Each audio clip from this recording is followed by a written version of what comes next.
DreAllDay.com.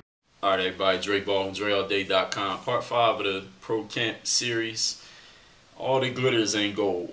And what I mean by that is a lot of camps, most camps, if they've had at least one camp the year before, they're going to advertise, hey, X number of guys or X percentage of players that was at this camp last year signed contracts to play this past season.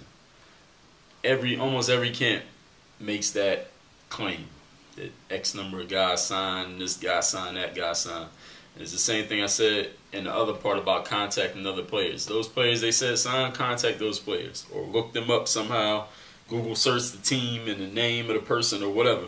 Get to the bottom of it. If they say all these people signed, if they say 20 people from their camp last year signed pro contracts, they should have the name and the team and the country of every single one of those 20 guys that signed. If they don't provide that information, there's a 98% chance they lying. Because this is what they put out, like, oh, all these guys signed contracts, so if you come to the camp, you're going to sign a contract. You're going to be one of the 20 guys that signed a contract this year. Well, if they really did it, they could put the names and information out there for it to be verified.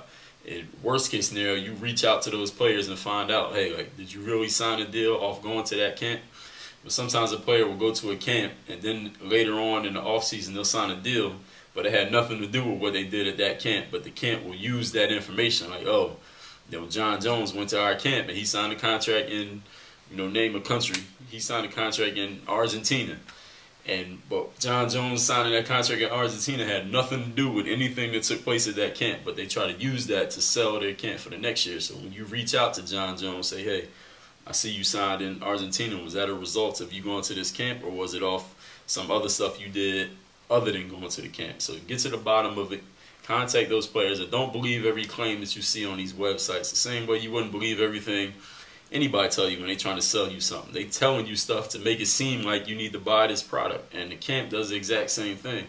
So you had to be discerning enough to say, okay, this is what they're claiming. Now let me go away from them and go find out on my own if what they're talking about is real or if they just saying that to try to sell something to me. It was a move used mostly by Chris Paul, where you put a spin on the ball in one hand. So you see I go behind the bat, little jump stop as I put the ball around my bat, and then I go.